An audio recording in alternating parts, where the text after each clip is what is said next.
Lanterns episode 2 just dropped some clues that change everything we thought we knew about the DC universe.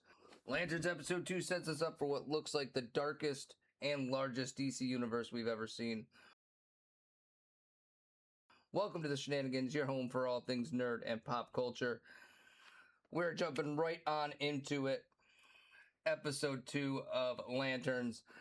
We start learning more about Hal and John. We get a little more insight onto that relationship. The bickering back and forth. Man, words are tough sometimes. Hal's still just being his smart-ass self. John getting aggravated. Hal rage baiting him. It's a nice little combination there. John makes his first creation makes a bird with the ring. Which turns out he can do that without having the ring, which is a really interesting thought, as that's supposed to be nearly impossible.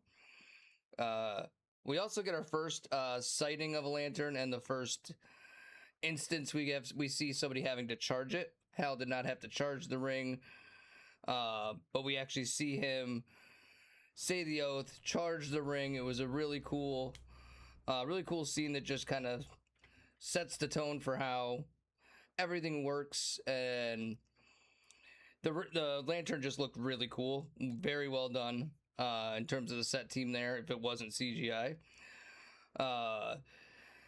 We see Hal Jordan's house as we have John go get the lantern from there. He does have it in a safe that is voice activated, which is pretty cool. But we also see some paintings, or pictures, I should say. They're in a frame, so they kind of look like paintings. But we get Hal Jordan with pictures with the Harry Potter cast and the Pope. And just some other photos laid out that I assume are the pop culture references that he had in the first episode when interrogating that alien. We do know he asked about Harry Potter and everything like that. So just cool little ways to kind of keep those Easter eggs there. We do find out the metal detectors at the football stadium are actually alien detectors, which is interesting because, as we'll go on later, this is the bigger situation of this show.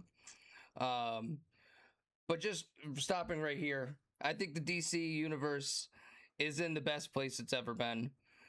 I think the DC universe is in great hands with James Gunn. And these next few points are going to be a lot of the reason why. We get the Manhunters, which are the big threat of the season.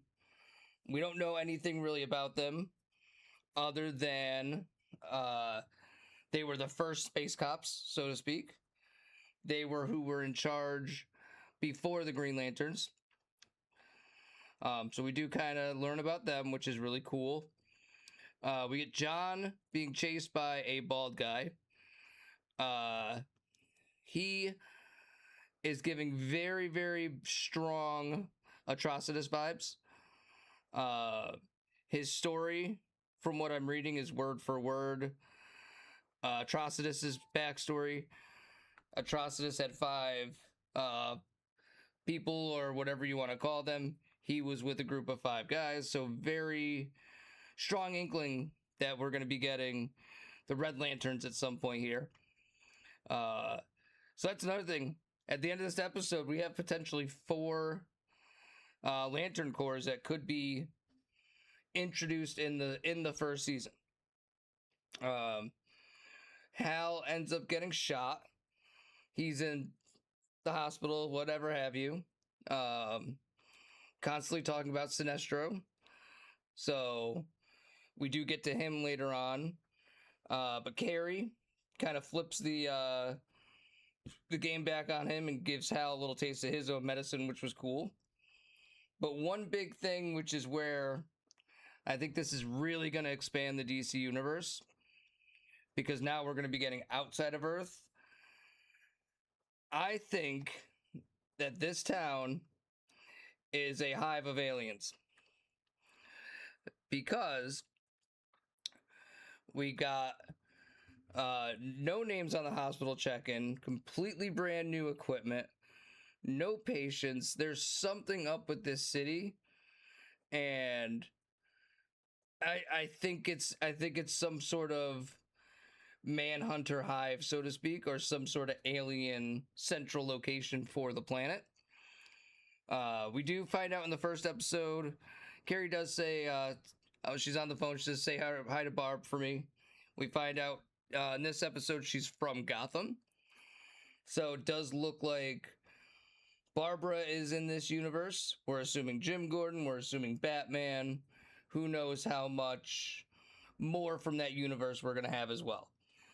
But the big thing I took from this episode is there's a big red flag waving over this town.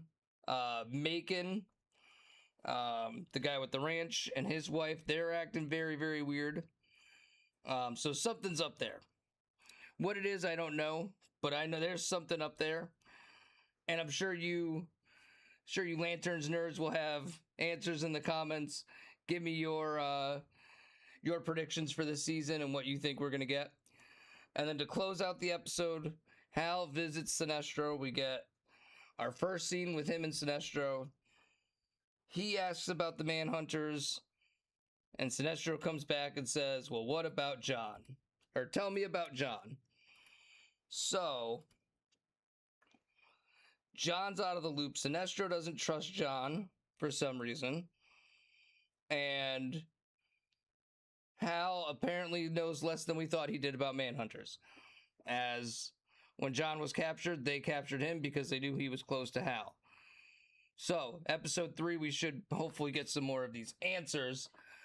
But I think this show is setting up what could be the best ever DC universe that we've ever seen in live action. Let me know your thoughts in the comments, guys. Like, subscribe. As always, we shenan once, we will shenan again. We'll catch you in the next video.